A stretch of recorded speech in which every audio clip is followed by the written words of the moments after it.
আপনার চুপ করে থাকাটা সে আর মেনে নিতে পারছেন না। সে কার্মিক রিলেশন থেকে বেরোতে চাইছেন, এবং সেটা আপনার জন্য। মানে আপনাকে এতটাই এখন মনে করছেন যে ভালোবাসেন বা ভুলতে পারছেন না, যার জন্য কার্মিক রিলেশন থেকে উনি এখন বেরিয়ে আপনার কথা মনে করছেন, বা আপনার এই চুপ করে থাকাটা উনি মেনে নিতে পারছেন না। দেখুন, এখানে হুইল অফ ফরচুন এসছে। উনি ভাগ্যের চাকাটা ঘোরাতে চাইছেন। অ্যাঞ্জেল গাইডেড আছে, ভাগ্যের চাকা হয়তো ঘুরবে একদিন। তবে উনি খুব ফোর্সে আপনার সঙ্গে দেখা করতে চাইছেন। ওনার ওনার উনি দেখুন হ্যাংম্যান অবস্থার মধ্যে রয়েছেন। ওনার এখানে চিটিং হয়েছেন, উনি থার্ড পার্টির দ্বারা কিন্তু চিটিং হয়েছেন, প্রচুর টাকা চোট হয়েছে এবং ওনার ক্ষয়ক্ষতি হয়েছে। সেই জন্য কিন্তু উনি থার্ড পার্টির থেকে বেরোতে চাইছেন। এখানে দুটো চিটিং এর কার্ড চলে এসছে।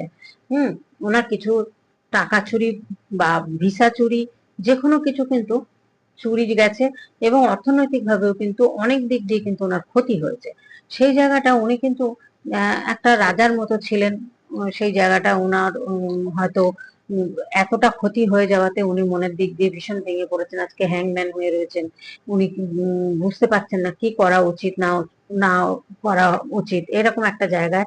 এখানে দেখুন, উনি ভীষণ কিন্তু শান্ত মাথার মানুষ। উনি নিজেকে ভীষণ ভালোবাসতে জানেন, ইন্টেলিজেন্ট, স্ট্রং পার্সন উনি। ইমোশন রয়েছে ওনার মধ্যে, ইগো রয়েছে ওনার মধ্যে।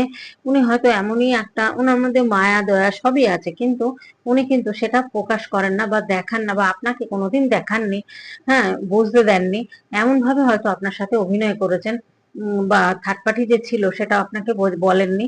দেখুন, এখানে হাই প্রিস্টেস এর কার্ড এসেছে এবং কিং অফ কাপস এর কার্ড এসেছে। ইমোশন তো রয়েছেই, কিন্তু ইমোশন থাকলে কি হবে, অনেক কিছু উনি চেঞ্জ করতে চাইছেন।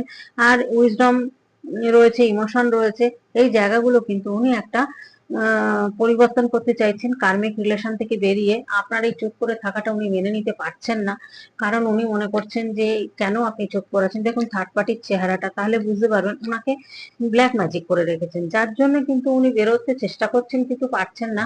এরকম একটা পজিশনে উনি রয়েছেন। তবে উনি কিন্তু বেরোবেন, বেরিয়ে কিন্তু তারপরে আপনাদের যে সম্পর্কটা হবে, সম্পর্কটা কিন্তু খুব সুন্দর চলবে। সেই তখন আর অসুবিধা হবে না আপনাদের। আপনাদের পথটা তখন পরিষ্কার হবে, কারণ এখানে আলো দেখাচ্ছেন। এখানে কেউ তো আপনাদের পথ দেখাবেন। সেই ইউনিভার্স দেখান, এঞ্জেলরা দেখান, কেউ তো একটা পথ দেখাবেন। তবে যাই হোক বন্ধুরা, এগুলো জেনারেল রিডিং, মনে করে দেখবেন। সবটা নিজের মনে করে নেবেন না। এখানে পথ পরিষ্কার হচ্ছে, এখানে পথে আলো পড়ছে। এমন হতে পারে আপনি হয়তো পথের দিশা দেখান কাউকে, আপনি আশেপাশে যে আছে বা আপনার নিজের ফ্যামিলির